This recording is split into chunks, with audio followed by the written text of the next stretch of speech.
Welcome to the Becoming You podcast. I am so excited to be bringing you a guest this week. As you guys know, I do a lot of solo episodes and I handpick every single one of my guests. And so I'm super excited to welcome Stolch today, who is a virtual personal stylist that I stumbled upon TikTok. I spend many hours scrolling on TikTok. And as you guys probably not know, I used to work in retail. I haven't been for fashion. And something about Jordan just immediately attracted me to her. So I looked up anybody. Well, I think you provide a ton of value on TikTok in terms of talking about style. And so I hit the fan button, and then you started offering these free master classes, and then I just got sucked into your limits. So let's plug that in. I love it. Thank you so much. I love the power of the internet and being able to just connect amazing people together that you never would have crossed paths with otherwise. I'm always so fascinated by that. So super excited we were able to connect in that way. Yes, and you do provide a ton of free value. And one of the reasons that I was very attracted, because I started, a lot of Instagram, fashion influencers and things like that. But when you teach, and you do teach a lot, it's very like bite-sized pieces that you need to understand. When it comes to fashion, it can feel really overwhelming because there is so much out there. And before we get into all of that, I wanted to ask you to tell us your story, because your story is very inspiring, and for me, it's very aspirational because you work with some very famous people. Yeah. So I'd like to hear your origin story of how your business came to be about. Yeah, absolutely. So it's a long one. So whenever I'm teaching, I'm like, should I do the short one or should I do the long one? I'll do the shorter one. But I'm here in Los Angeles, which is where my business is located and where my career is. But before that, I was living in Canada. That's where my family is. So I'm Canadian. I was living in Canada. I went to school in Canada. I did my undergraduate degree there. And when I graduated, I didn't know you worked in retail, but I was also working in retail. And I loved working in retail. But I was like, I couldn't have gone to university to keep doing this. Not going to jive well in my family. So I knew I needed to do something else, but I wasn't quite sure what it was. And the one thing that was drawing me to that position I was working in retail was this ability to connect with women, help them buy clothing, help them see themselves differently, see that fire that lights up in their eyes when it's like, I'm just putting something on and this feels like me and it changes everything. And that's what I was always really drawn to. So I made a jump from there over to Los Angeles with this feeling of, if I go work in the fashion industry, maybe some of that will be there as well. Maybe I'll be able to kind of piggyback on that. I'll get out of Canada where it was freezing cold. I'll go live in a warmer climate and I'll pursue something that I feel I could do in this space. I came to LA. I went back to school. I graduated quickly. And I started working immediately in the entertainment industry just because there's so much of that available here. And so I felt like, especially back then, it was about 2011. So back then there wasn't this prevalence of personal styling and people teaching us that kind of thing. So I felt after school, I'll go work in fashion, but I'll do it in the entertainment industry and maybe that will be the fit for me. And so I did that for many years, all sorts of different ways, like TV, film, commercial. I did a lot of musical artists. So I toured with artists, music videos, everything that you could imagine. And after many years, there was this disconnect or this feeling of this is a world that I do not belong in. I don't know if you've ever experienced something like that, but where it's something in my core just knows that I don't belong here. I never had a drive within myself to have notoriety or celebrity, and I feel like that kind of work sort of attracts somebody who's looking for that. And so there was this real experience of incongruency there, where it was I see that in my clients today, but back then I didn't understand what that was, and it was this feeling of trying to put yourself in something that you don't belong in. Yes. I got really clear, this isn't for me. I'm not going to be happy here. I can't do this for the rest of my life. And so from there, I recognized that one piece that drew me to this work, this helping women, is the piece that I've been looking for, and it wasn't there in that work. And so is there a way that I can piggyback these two things? Like start doing what I was drawn to, but have it be outside of the world of celebrity. And that's when I created my business. So my business is called MiKADO.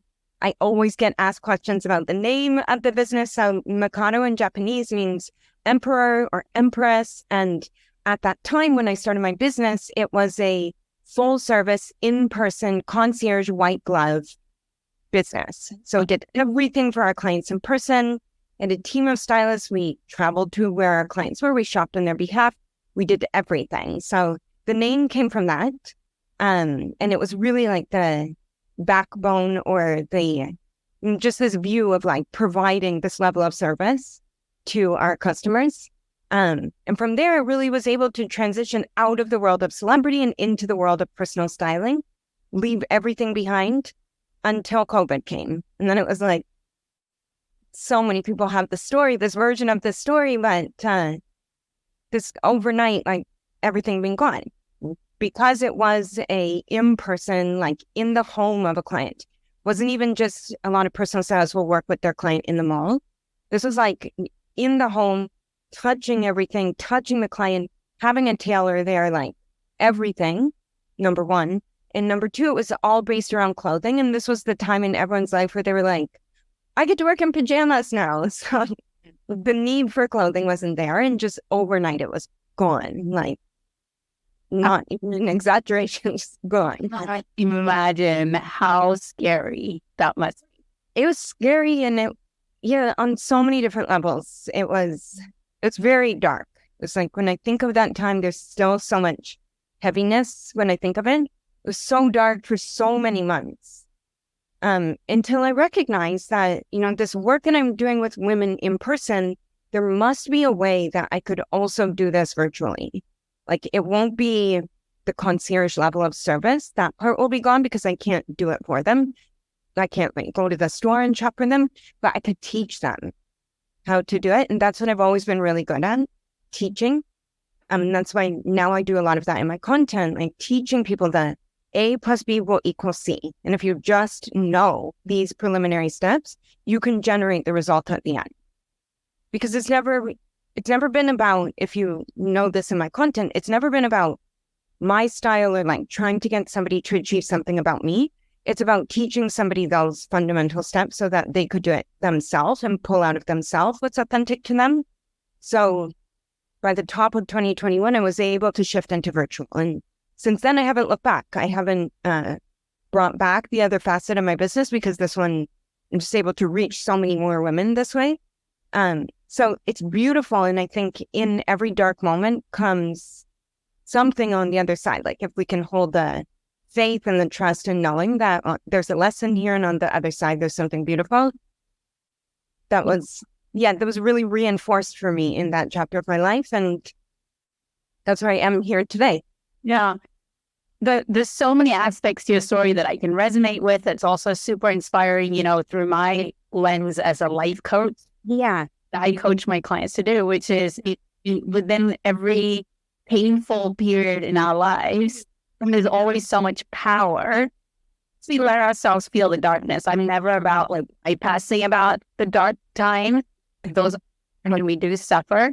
Yes. When you let yourself feel it and go there and give your time and space to be in that darkness, feel like you're sorry for you. Yeah. And then we can give ourselves grace to start moving through it. And there is power in every single painful thing that we go through. Truly is. Yeah, there truly is. No matter how much it looks. Yeah, no matter how hard it feels, there's always something there for you to learn. Yeah, and that's part of the reason I was so attracted to your work. I was like, oh my gosh, there's someone speaking my language through stuff. Yeah, I think, we all have a version of that story. I think the pandemic brought it out for a lot of people, especially entrepreneurs who had similar type business. It brought something like that out. But I think we all have a version of that. And I think, for me, the biggest lesson was trust every time, even when it does feel like, how could this possibly be happening? Yes. If you can hold that trust. Yeah. And you allowed your intuition to guide you, especially when you made the big pivot from having these huge high ticket clients.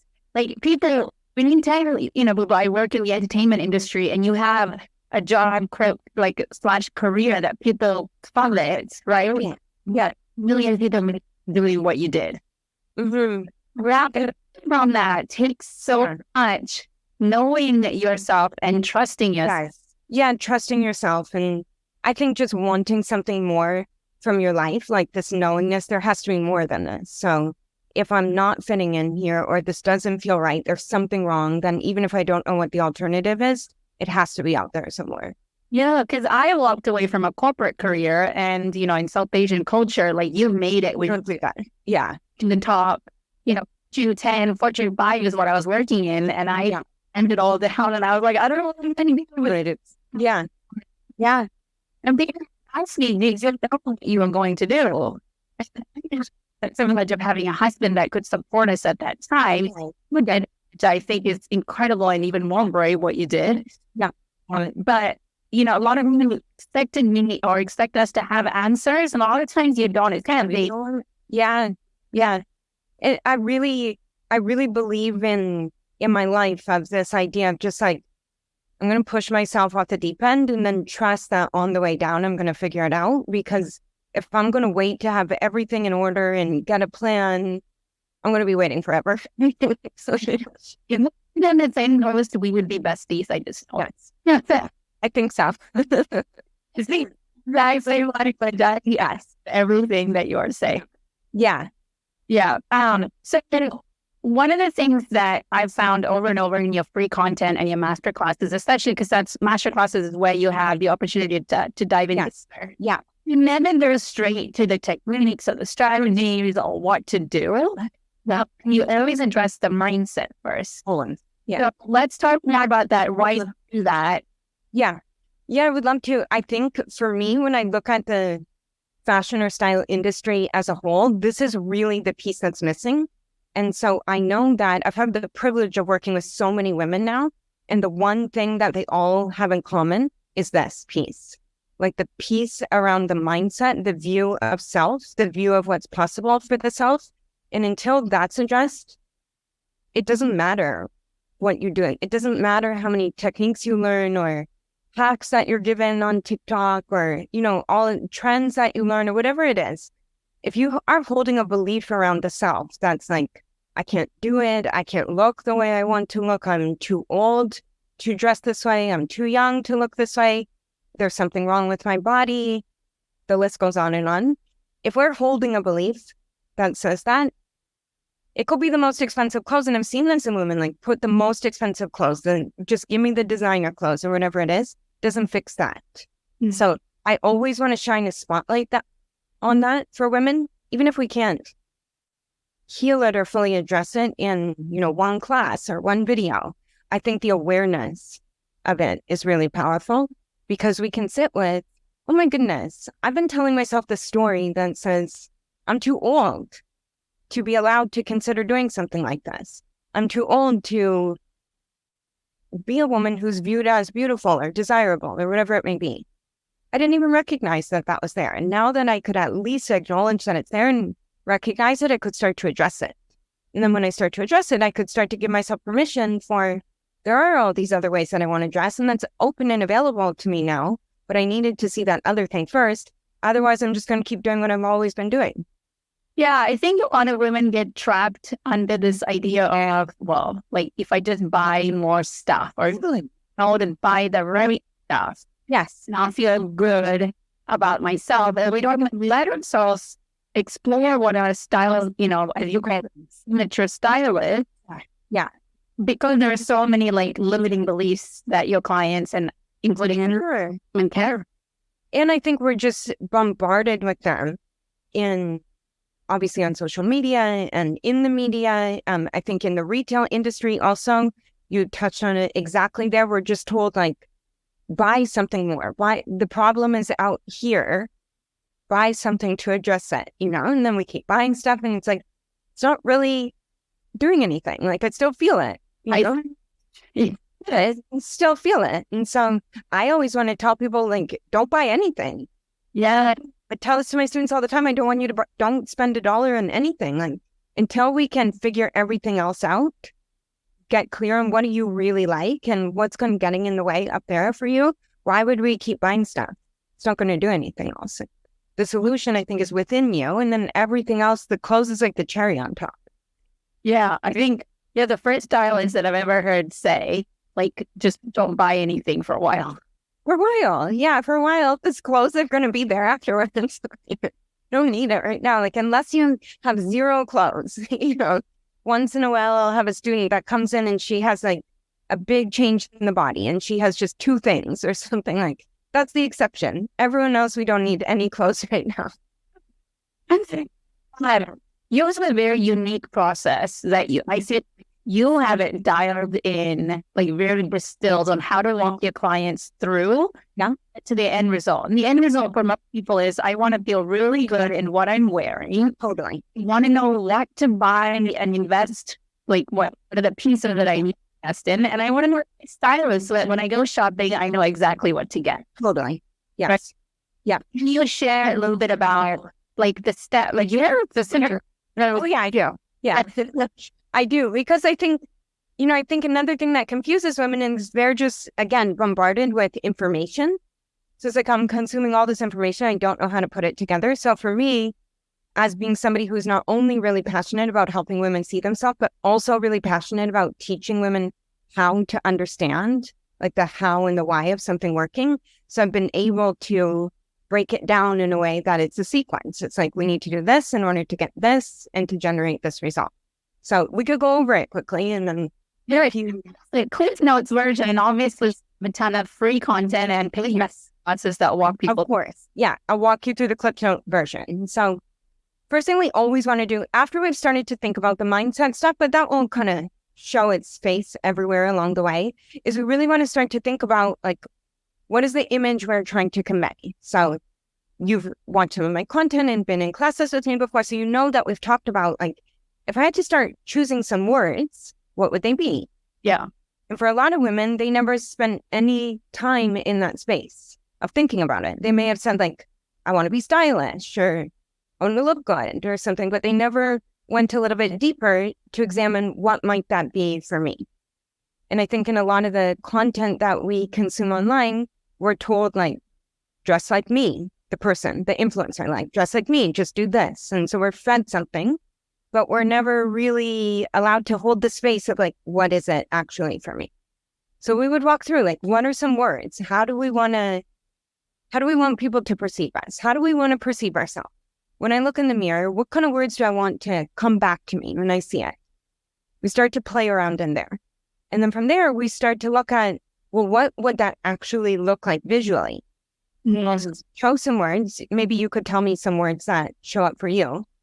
Yeah, for me, it's always inspiring, open-hearted. Mm-hmm. What you see is what you get, right? Like there's no, I wear right. You see. And then I always ask, the next question is like, if we had to put a couple style words in, so, words that actually describes the style. So for some women, it could be like classic, feminine, romantic, edgy, kind of style words in there. I do have one that comes to mind for you. Chic and effortless. Yeah, love it. Effortless is like a go-to for most people. So let's say for you came up with open-hearted, kind of describes the personality, and then effortless for the style. So we start to take those words and then we look at, well, what do those words look like to me in terms of style? And I think this is the biggest piece. A lot of people will think, well, what is effortless style? Like, am I doing it right? Am I doing it wrong? Did I actually get it? And the most important part is that it's effortless to Visa. It's effortless to Jordan. That's all that matters. What it's going to look like to me is completely different than what it's going to look like to you. But we need to actually get clear on what it looks like, because without holding the visual in the mind, it's like we have no idea where to go. We have this idea in the mind of like, I want to be stylish, but until I start to look at what that looks like to me, until I start to look at what effortless style looks like to me, it's too hard to hold it conceptually. Does that make sense? Yeah, absolutely. I love the idea of taking something and making it your own. There are too many of us walking around comparing ourselves to to be like other people, and then to imitating. And then we do a really successful job of imitating, and then we still wonder, like, oh, it didn't make me feel exactly, and I feel it. because we're imitating and we don't. It's not authentic. So we really want to dial into that. But the visual piece for anyone listening, like if you took one thing away from this process, it would be the visual piece, because without that one piece, there's way too much ambiguity everywhere else. So when we can dial in on what does the visual look like for that student, for that client, for that woman, how clear can we get on this? I always use the metaphor of like if we were designing a custom built home, like we had tons of money and somebody said, you get to make your own home and it gets to be whatever you want it to be in. I told you, like, I want my home to be really chic and modern. And that's what I said. Yeah. Says, if we were able to collect all the visuals of it and make this beautiful blueprint of this is how the bedrooms look like and this is how the kitchen looks like, we would be able to hold it in the mind, and then executing it would just be like, take the visual and implement it, versus the generality of saying like, I want it to be chic and modern, whatever I said before. That contrast of like, I can hold the visual in my mind. All I need to do now is recreate it. It becomes so much easier from there. There's still many things we need to learn how to do from there, but knowing what the visual is and isn't is a game changer for everyone.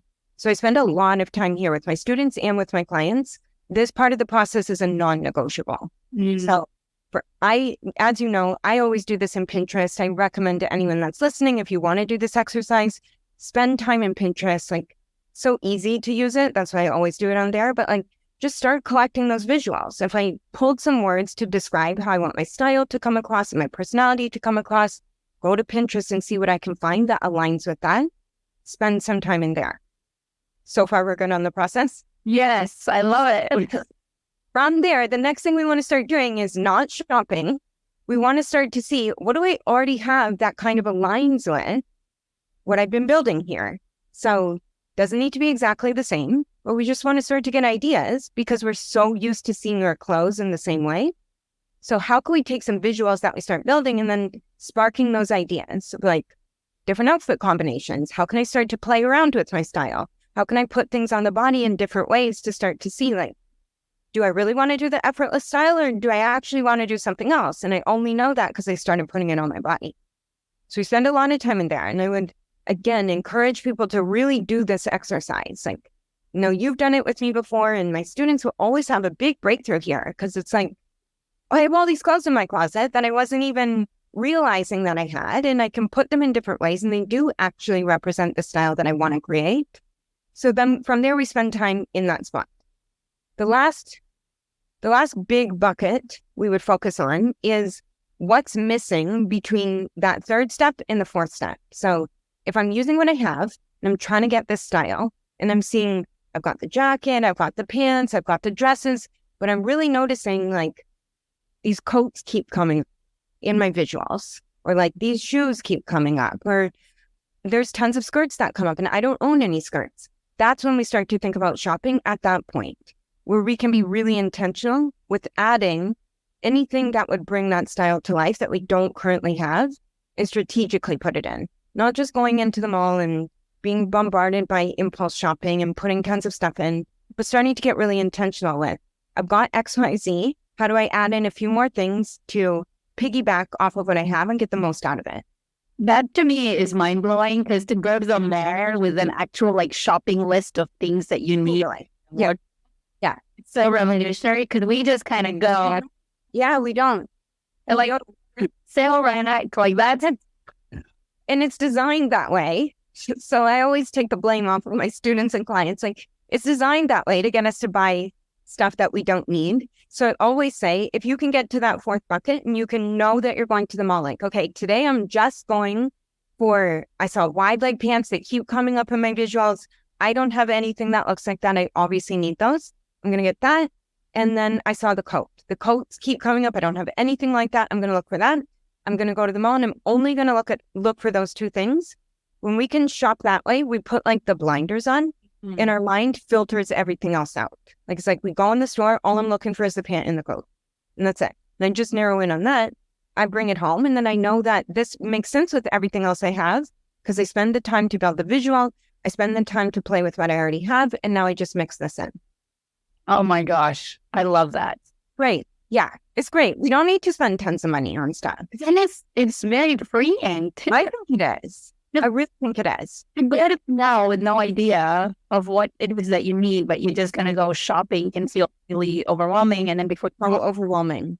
hundreds of dollars, and you come home in the closet, and then you probably never. Then you share a percentage one time of like your clients and how many like people have tagged. It's like over 60% of stuff unworn in the closet, sitting in there. And this is the reason why, because so many of those purchases, they're not intentional. They're just like, I saw it in the store, it was on sale. I saw someone on TikTok told me to get it, so I just got it. I don't know what to do with it. I don't know if it's my style. So it sits in the closet unworn. Versus when we can really play with what we have and then strategically add it in. Like, we shouldn't be having stuff in the closet that has tags on it. Yeah. I love to touch on, what are some of the most common limiting beliefs that get in the way of people even taking the time to develop the personal style? Because to some, there are these misconceptions around to talk about money, right? Like, to have much money is greedy. A lot of people have very specific ideas around it's bad to make a lot of money. Like, you should just, yeah. And I'm sure there's also a lot of those thoughts and ideas around everything too, because some people might believe like it's so frivolous or it's such a waste of money, like shallow, whatever. Like, yeah, this is a good one to start with, because this is, I think there's a few buckets, and this is definitely one, like the superficiality or it being frivolous. Looking at style as like, it's just clothes in the store and it's just something that we're told to buy, and all of these types of things we're talking about here. This is a big one, and I always like to reframe it as in like the clothing we put on the body, we're getting dressed for the rest of our life. And we know that when we feel good about the way we're dressed, not in a way that's trendy or not in a way that's what everyone else is wearing, like you said, but really in a way that works for us, we show up completely differently in our life, whether it's at work, in our relationships, on Zoom, if we have to make videos for our business, whatever we're doing. There's a huge shift in the way we feel.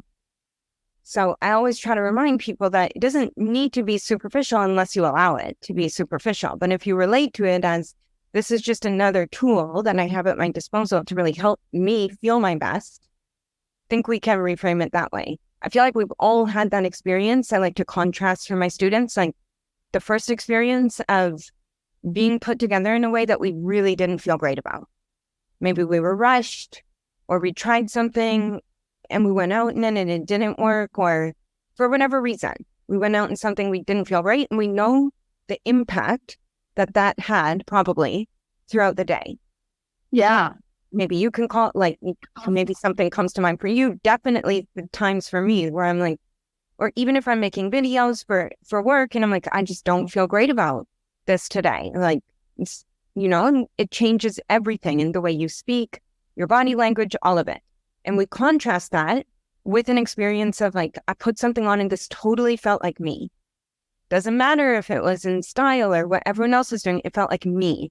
I felt great in it. It fit me. I liked the way I looked. I felt beautiful, or whatever word we want to put in there. When we can contrast those two and we can recognize like that actually has an impact on the way I speak, the way I show up, the confidence I feel throughout the day, that's much greater than just the clothing. I think we can start to recognize like there is some power in this. There is some power in doing this work, even if we're somebody who doesn't care at all about style in the conventional sense, but worrying about the impact it has on ourselves. Yeah, I remember this one time. It was an Indian cultural event that we went to. It was like religious and a cultural event. And I ordered a sari online, and it was untraditional looking in terms of the texture, the material, the color. And it wasn't what I call as like grand an outfit as most tend to wear. But I just felt so good. And I was like, I don't want to wear that heavy silk. Yeah. You want to be weighed. Yeah. I did something like unusual and I wore it and I stood out as in like, oh, she's kind of underdressed for the event. Okay. It felt so like magical in it. And you remember that feeling. Like you could just put yourself back into that experience. You remember how it feels. Yeah. I was like the cloudy, very cool sari and the texture. And then it was that time and I made my son do a photo shoot outside this video. So to your point about it's okay to take a fashion risk, but do something that is like authentic to you, real to you, even if it doesn't fit in with a crowd, right? Like it really. Yeah, even if it doesn't, and even if someone's listening who's like, I've never really been into style that much.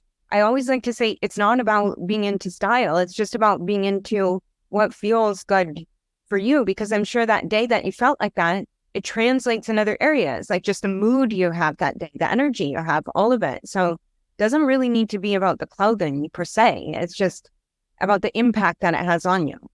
I'm always from the place of like, we want to create the best impact we can create. And, you know, we're really talking about alignment here. And I talk a lot about alignment with my clients about being true to who you are in every single aspect of life. And that includes your clothing, your health, your relationship, All of that. friends you're surrounded with, because the more true to who you are, the easier and free life gets. Because you don't have to make any like effort. Yes, things take effort. Like to know that your stylist in the beginning, it takes that. Yeah. Once you've done it, then it becomes effortless. You're being true to you, and what's easier than true to yourself?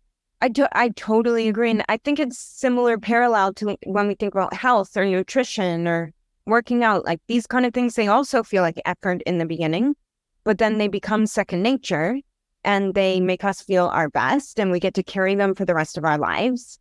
And we come into alignment with them. Like they all kind of fall under the same umbrella, I feel like. Yeah. I think the way that what you're doing in the fashion industry and how you are helping women discover and step into their power through which is fashion. Yeah. And healing, I think it's incredible. Like I've never met anyone like you who's doing the way you are doing. So I just wanted to let you know that. Well, thank you so much. I sometimes feel it's hard because I feel there's this expectation in style that we speak about style just in the way that it's always spoken about. Like follow these rules and you have to do this. And it just fundamentally goes against everything that I believe. But sometimes it feels like, how do I get this out? How do I convey this message that, isn't being conveyed? I think there feels like a challenge there sometimes. Yeah. And when you are reinventing or, doing something different to the standard protocol, can feel like you're pushing uphill battle because you're first one who's like going into these territories that nobody entered before. Yeah. You can feel you're shouting and no one's listening, or it can feel like the feedback is coming back, Yeah. Because they're like, no, just tell me the trend. Yeah. But that's what innovation is. It is. Yeah, it is. Innovator. Yeah, I agree. So I want to have you share like how people can find your work and what sort of offerings you have that, because people, I think you do a true service. Oh, thank you so much. Well, I love connecting with people on TikTok. As you said, just my name, Jordan Stolch on TikTok. That's my favorite place to connect with people. Outside of that, my easiest offering, I think, for people to come into is I have an entry-level program that really walks through those steps that we were starting to talk about before. It's called Uncover Your Style Blueprint. And it really it's like the 1A plus B equals C that you and I were talking about. So for anyone who is looking to kind of learn those foundational steps, that would be the best spot because it's the easiest place to come in with me. Yes, and definitely check out her website. I know she has a lot of masterclasses that she's done it listed as well. Yeah. We will put up some of those details. Amazing. So amazing. Jordan, any last words that you want to share with our audience? No, I think I will. Well, yes and no. Yes, I think I always like to leave just on a hopeful note of anyone who's been feeling like there's not a place for me here, or I can't do what I want to do, or it's too late for me. Any of these kind of restrictions that we put on ourselves, I just want to give anyone listening permission that like there's all the space in the world for you to begin today, no matter where you are. If it feels like it's hard, if it feels like it's too late, if it feels like your body's not being represented, like start today. We have space for everyone here. Yeah, and you also have a really supportive free Facebook community. I believe it's free. I don't want to. Yes, it is. And I would love, if that's okay with you, if you want to share it. Yes, I definitely will. Yeah. Well, because I received a lot of value from that. Yes, please. Yeah, I'll definitely share that with you. Okay, awesome. Well, Jordan, for your time and your wisdom, and just you're amazing. I love your part. All right. Thank you. Bye.